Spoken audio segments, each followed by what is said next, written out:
Hi everyone, hope you all are doing good. So in the last class we did revision for portfolio management.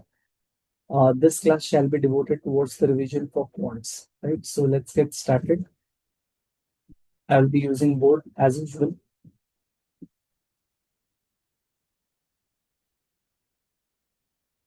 So there are in total four topics. We'll be starting with multiple regression.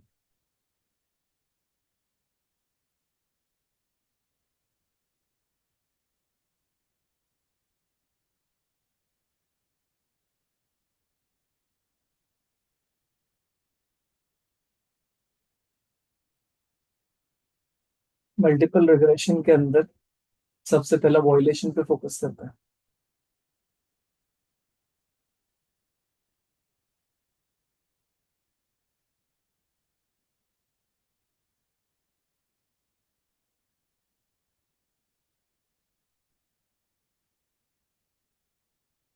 First violation is हेट्रोस्केडास्टिसिटी.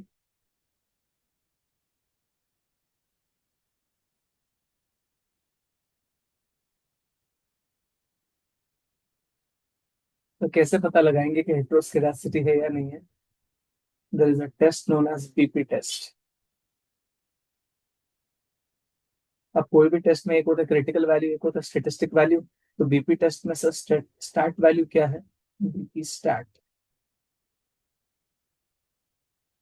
Is N into R square.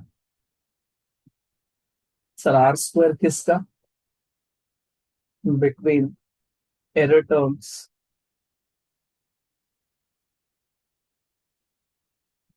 Error term and independent variables.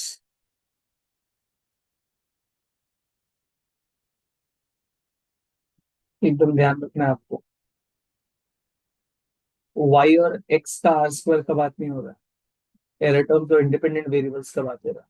Right. Sir critical value कैसे ढूंढेंगे? तो BP start follows chi square distribution with कितना degrees of freedom sir? with k degrees of freedom. You all know what is k? K is nothing but number of independent variables. ठीक है ना? ये है आपका हेट्रोस्केडासिटी. अगले में जाता हूँ.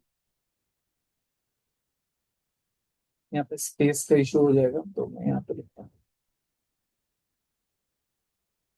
Serial correlation.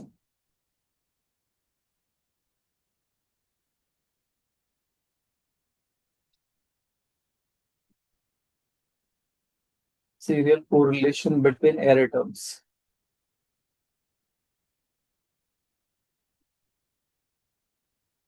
अब इसके अंदर दो है सर, या तो कोरिलेशन फर्स्ट ऑर्डर वाला या तो हायर ऑर्डर्स वाले. फर्स्ट ऑर्डर याद आ रहा होगा सबको.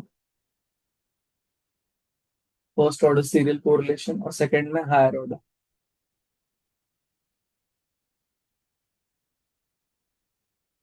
फर्स्ट ऑर्डर सीरियल कोरिलेशन के लिए we have Durbin Watson test, DW test,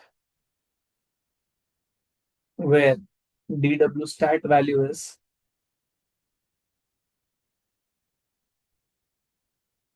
2 into 1 minus R. What does this R stands for? Correlation. किसके और किसके बीच में sir? Error term for the tth period and error term for t minus 1 period. तो यहाँ पे just लिख देता हूँ. Correlation between error term t and et minus 1.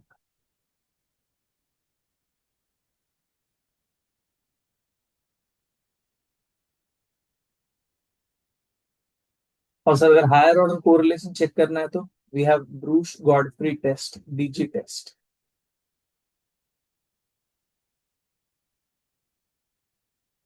जहाँ पे we will be calculating, in fact we will be doing F test and therefore we will be requiring F stat value. F stat is equal to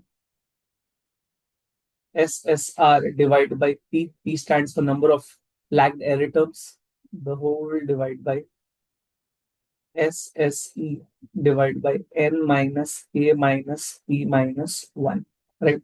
K का मतलब number of independent variables, P का मतलब number of lagged error terms. Right. तो N minus K minus P minus 1. ठीक है.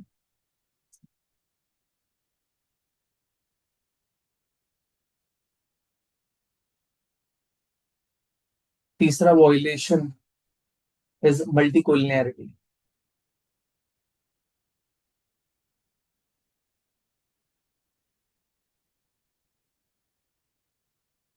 सो multicollinearity का मतलब high correlation between the independent variables.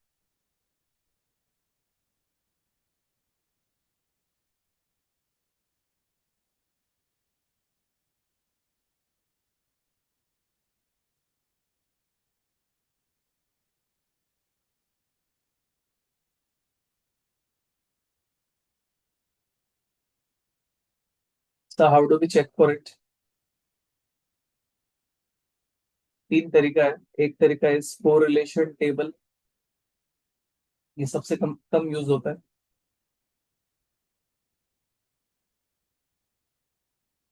Second is, if you find like this, so all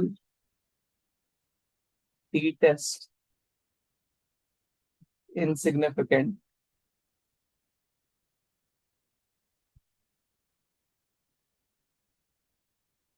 but f-test significant.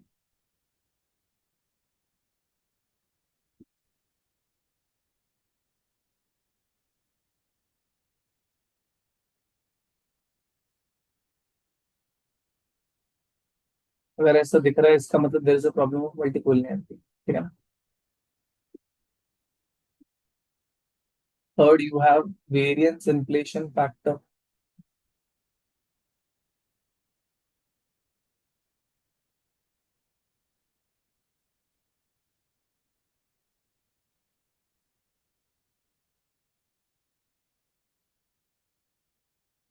We I.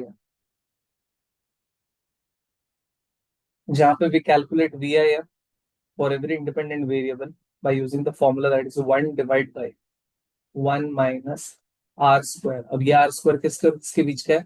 This is between independent variable and independent variables, right?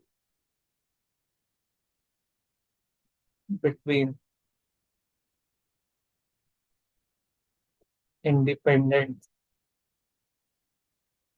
variable. तो ऐसा between independent variables. ठीक है.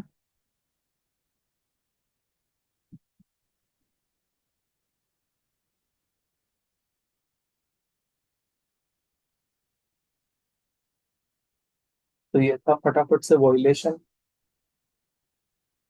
Second part would be logistic regression.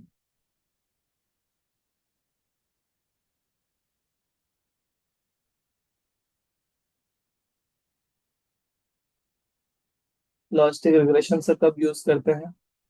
When y is qualitative.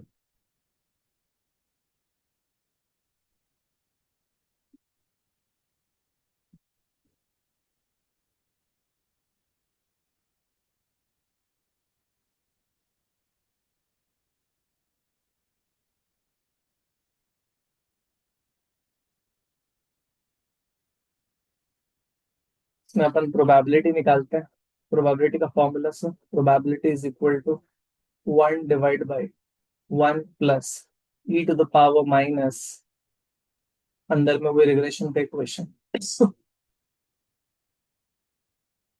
b0 hat plus b1 at x1 plus dot dot dot dot dot bk hat xk. इस तरीके से आपका probability निकलेगा. याद आ रहा होगा सारे के सारे स्टूडेंट्स को, राइट? लॉजिस्टिक रिग्रेशन में ऐसे ही अपन प्रोबेबिलिटी निकालते हैं.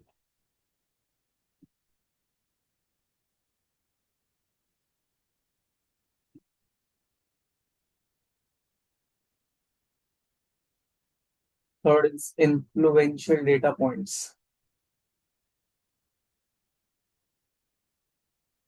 Influential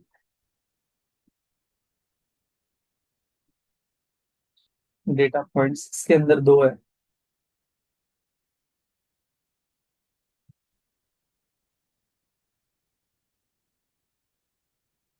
One is extreme values of x.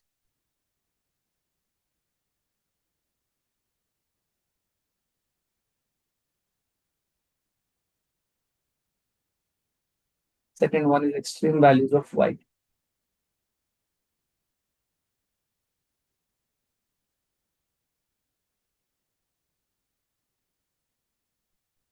extreme values of x, we have high leverage.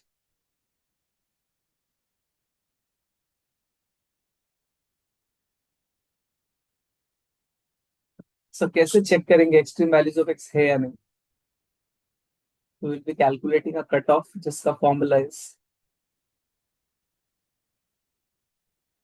3 bracket में k, that is number of independent variables, plus 1 divided by m. This is the formula, right? If x values greater than cutoff, अगर cutoff को exceed करता है तो इसका मतलब extreme value है वो, therefore extreme value.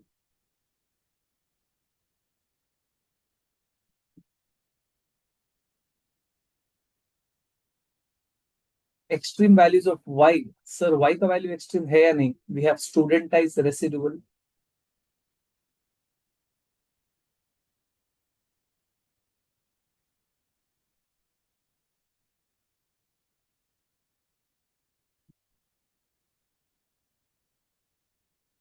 यहाँ पे हम लोग टी स्टैट कैलकुलेट करते हैं, इनफैक्ट क्वेश्चन में दिया हुआ रहता है टी स्टैट. अगर T stat, if T stat exceeds T critical,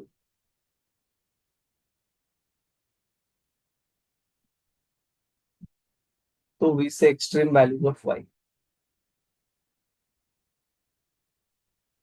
extreme values of, खाली ध्यान रखना sir T critical all the question में दिया हुआ रहेगा, बट स्टिल अगर नहीं दिया हुआ है तो टी क्रिटिकल निकालते वक्त आपको ध्यान रखना that it is both tail test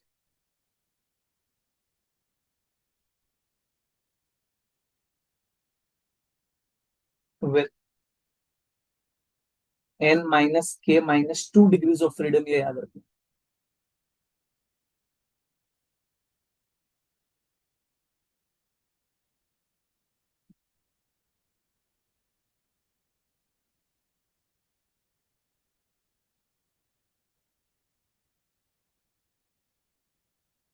right, तो मोटा मोटी मल्टीपल रिग्रेशन में आपको वॉइलेशन पे फोकस करना है, राइट? कैसे टेस्ट करते हैं, राइट, एंड कैसे कंक्लूड करते हैं. लॉजिस्टिक रिग्रेशन के ऊपर से हम पूछेंगे, प्रोबेबिलिटी निकालने आना चाहिए आपको, राइट? फिर इन्फ्लुएंशियल डेटा पॉइंट्स. तो एक बार के लिए आगे बढ़ जाते हैं और टाइम सीरीज में जाते हैं.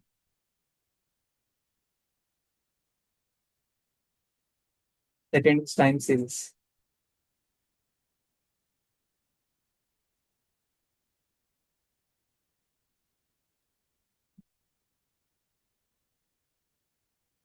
टाइम सीरीज को आप डिवाइड कर दो इनटू टू पार्ट्स. एक है आपका trending model,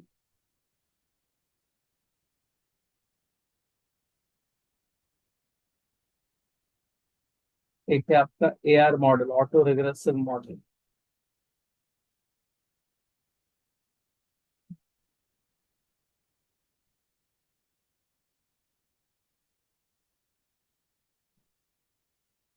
trending model is again divided into two.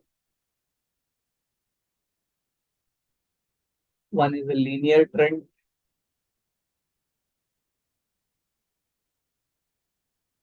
and one is a log linear trend.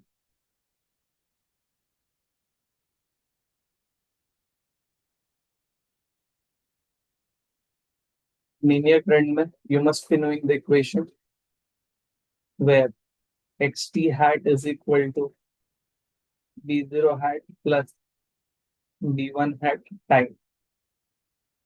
Log linear trend में you have ln xt hat is equal to b0 hat plus b1 hat. चाहे linear trend हो चाहे log linear trend हो, आप split अभी use नहीं कर सकते हो. आपको दो चीज चेक करना पड़ेगा. Number one, the independent variable should be significant, and number two, there should not be any problem of positive serial correlation, right? जिसके लिए अपन DW टेस्ट को यूज करते हैं. यहाँ पे लिख देता हूँ.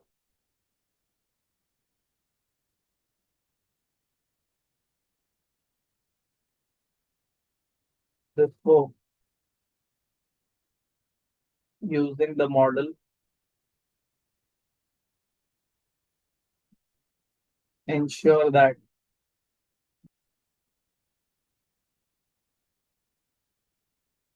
slope coefficient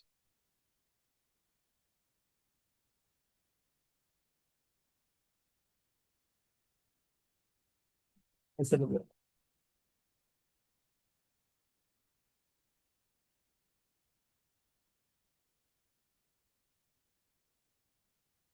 Independent variable is significant.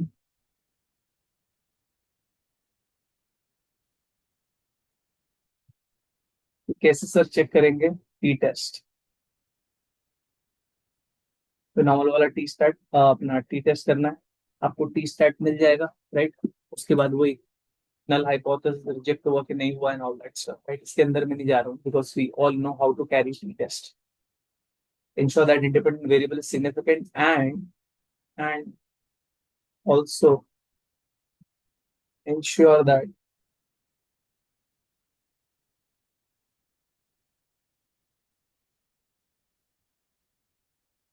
there is no problem of positive serial correlation.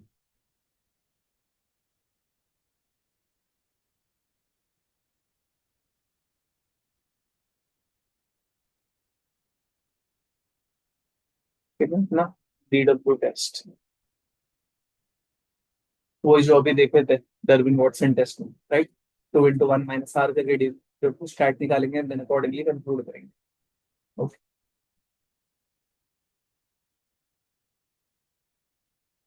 अब आते हैं ए आर मॉडल पर।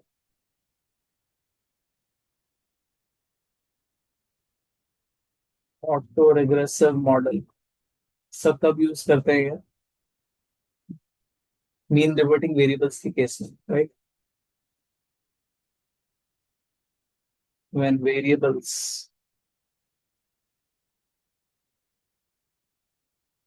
Are mean reverting in nature,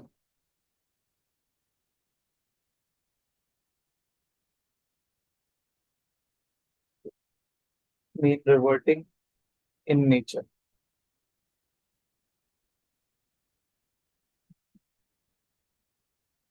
जैसे कि इंटरेस्ट रेट हो गया, जैसे कि वॉलेटिलिटी इंडेक्स हो गया, right. Up down up down up down up down up down, वैसे चलते रहते हैं। जैसे एक एग्जाम्पल कुछ ऐसा, X T hat is equal to B zero hat plus B one hat X T minus one. इसको कहते हैं A R model of the order one, right, where we are regressing X T on its lagged value. A R model of the order one, एक ही lag पीछे गए ना, इसलिए order one.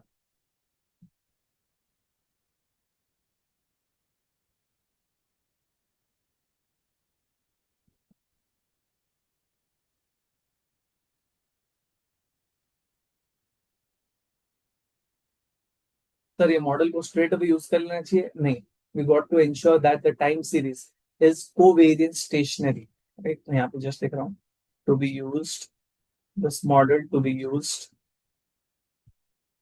if the time series, if the time series is covariant stationary,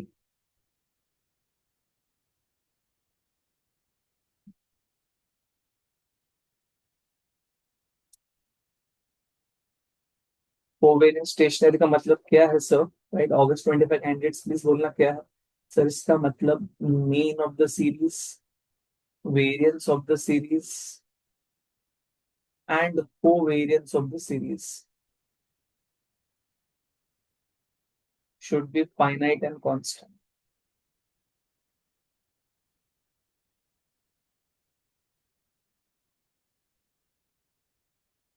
Finite and constant, तो जाके A R model to be used. अब इसी के ऊपर पूरा कपड़ा झगड़ा, sir how do we check covariant stationary है या नहीं है, राइट। तो उसके पहले एक कॉन्सेप्ट है एआर मॉडल के अंदर, that is autocorrelation test.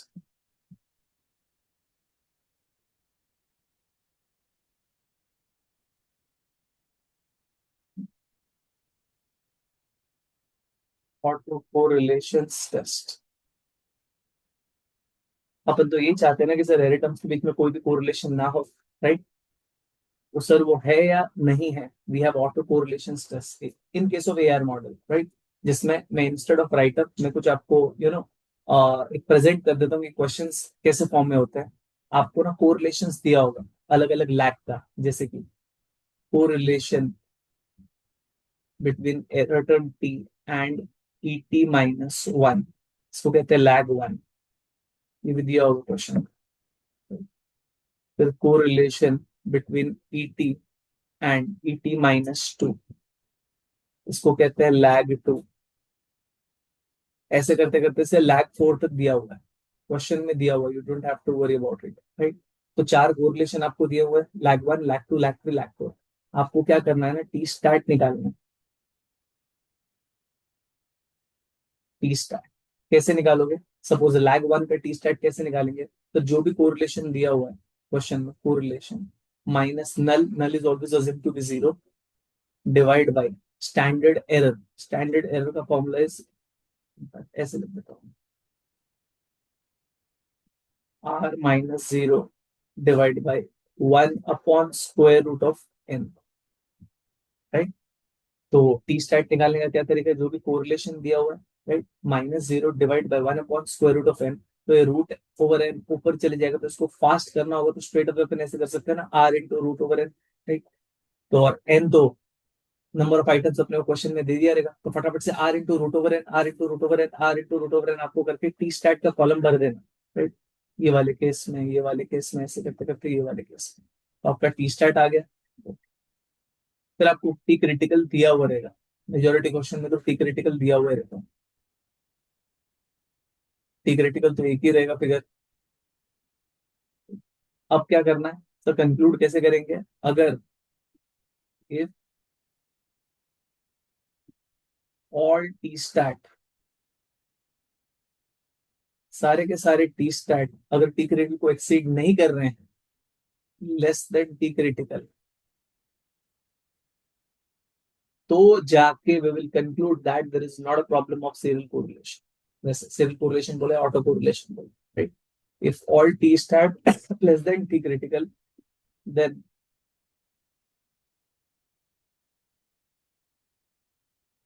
there is no problem of autocorrelation.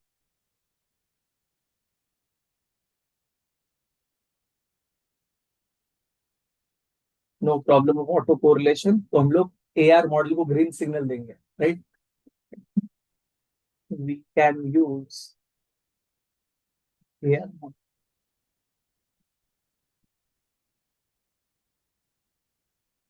ठीक है।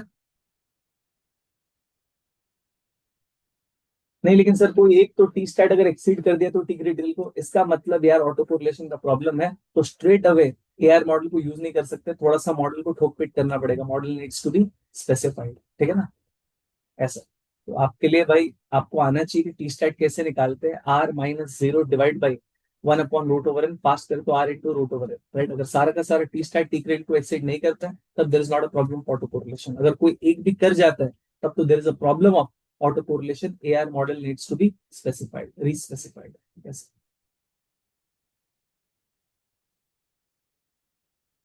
तो ये टाइम सीरीज में मोटा मोटी ट्रेंडिंग मॉडल, ए आर मॉडल।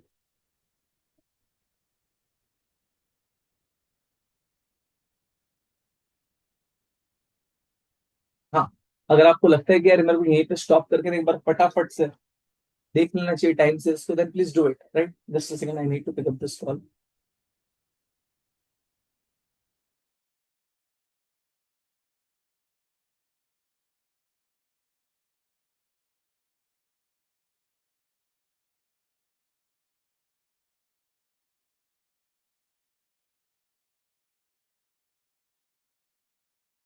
तो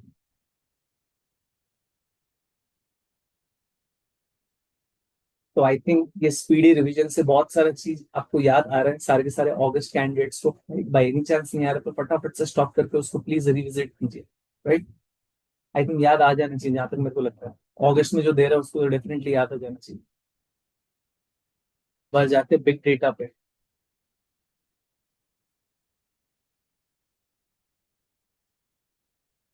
बिग डेटा रिवाइज करें तो सबसे पहले ध्यान में ये आ जाना चाहिए यार, बिग डेटा मतलब यार यहाँ पे दो टाइप के डेटा है। एक है स्ट्रक्चर्ड डेटा, एक है अनस्ट्रक्चर्ड डेटा। स्ट्रक्चर्ड डेटा के अंदर क्या क्या स्टेप्स है sir, how do we model structured data, उसके steps, and how do we incorporate unstructured data into the model, उसके स्टेप्स, राइट। तो एक बार स्टेप्स आपको ध्यान में आ गया ना तो अंदर का मसाला भी ऑटोमेटिकली आ जाएगा, राइट। तो structured, in fact big data is divided to two parts, structured and unstructured.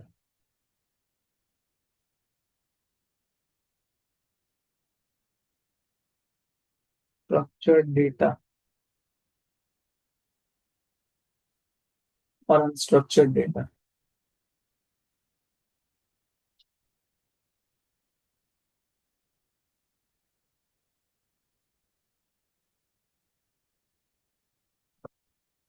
अब steps in modeling the structured data, तो steps are broadly classified into 5 types, right। मैं broad headings लिखूंगा, अंदर का कंटेंट आपको ध्यान में आ जाएगा, अगर ध्यान में नहीं आ रहा तो रेफर योर नोट्स, राइट।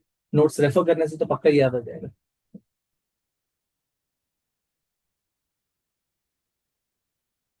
तो इसमें स्टेप 1 ऐसे लिख देता हूँ।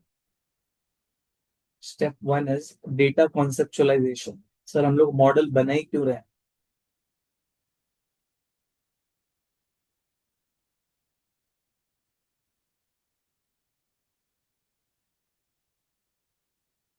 Data conceptualisation, right. इसके बारे में सोचेंगे क्यों बना रहे हैं मॉडल। अब एक बार डिसाइड हो गया मॉडल क्यों बना रहे हैं, तो मॉडल बनाने के लिए तो उसे डेटा चाहिए, उसको कलेक्ट करना पड़ेगा। Second step is data collection.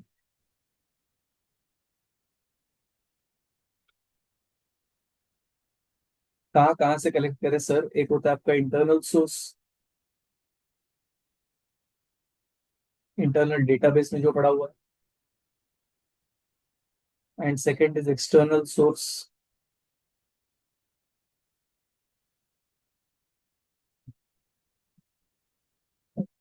Data collect कर लिया सर, अब स्ट्रेट अवे डेटा को यूज नहीं कर सकते, उसके पहले डेटा में कुछ साफ सफाई करना पड़ेगा। That is step 3, data preparation and wrangling.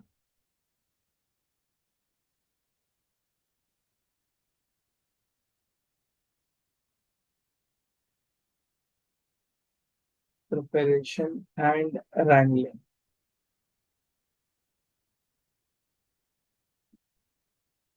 अब यहाँ पे दो है, प्रिपरेशन एंड रैंगलिंग। तो प्रिपरेशन के अंदर इन लोगों ने क्या क्या लिखा हुआ है?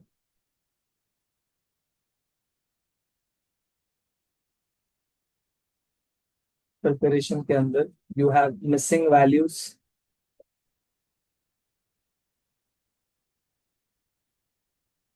And second is outlier treatment.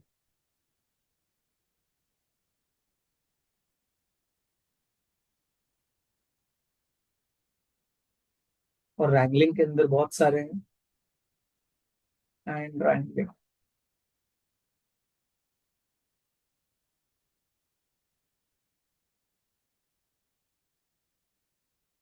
जैसे first one is you have extraction,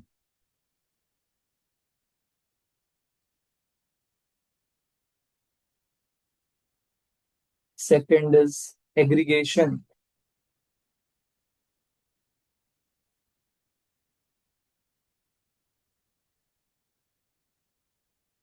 third is filtration,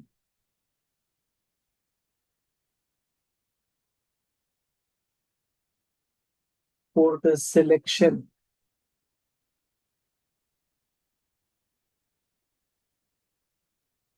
fifth is conversion,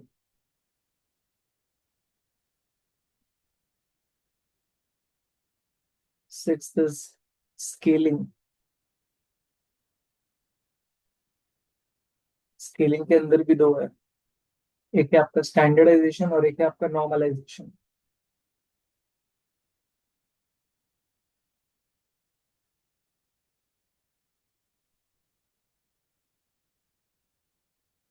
और एक है नॉर्मलाइजेशन। ऑब्वियसली मैं अंदर एक ही पॉइंट्स के अंदर डिग नहीं कर सकता हूँ, right? It would take hell amount of time. Normalisation, ये आपका स्टेप नंबर 3 के अंदर डेटा प्रिपरेशन एंड रैंगलिंग। फिर आगे आपका step number 4। Step number 4 is data exploration. Data exploration, इसके अंदर 3 है। एक एक्सप्लोरेटरी डेटा एनालिसिस, ईडीए। तो डेटा को एक्सप्लोर करो, देखो कौन से वेरिएबल्स के बीच में पैटर्न्स दिख रहा है अपने को, राइट? जिनके बीच में पैटर्न दिख रहा है अपने को, वही मॉडल में कंसीडर करना चाहिए। तो दूसरा इज फीचर सिलेक्शन,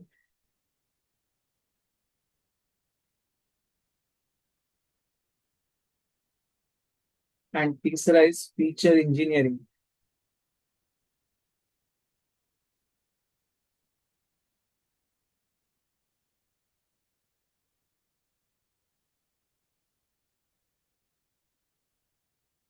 राइट, कोई दो वेरिएबल को देख के अपन कोई तीसरा ही वेरिएबल डिराइव किया, that comes under what, engineering. And step number 5 is model training.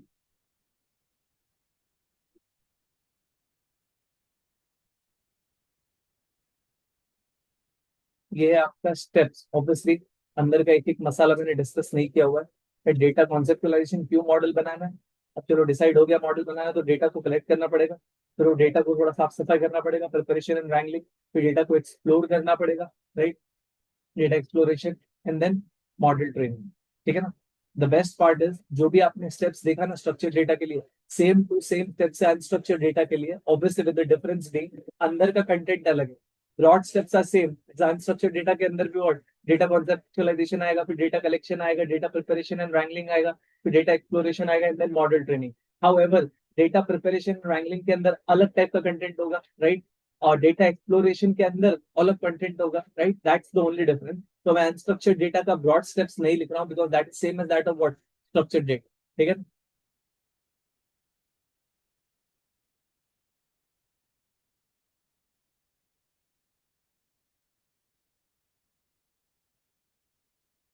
Okay, तो ये हो गया आपका multiple regression, time series, big data का फटाफट से रिवीजन। अब आता है मशीन लर्निंग। मशीन लर्निंग को मैं ये क्लास में नहीं करूंगा, बिकॉज मैं मशीन लर्निंग के ऊपर ऑलरेडी एक समराइज वीडियो ला चुका हूँ। उसका लिंक मैं शेयर कर दूंगा आपको, राइट? ये वीडियो के डिस्क्रिप्शन में लिंक आपको मिल जाएगा, तो आप उसको देख सकते हैं। ठीक है ना? तो यहाँ पे मैं स्टॉप करता हूँ क्वांट्स का रिवीजन को। ठीक है, चलो see you in the next video.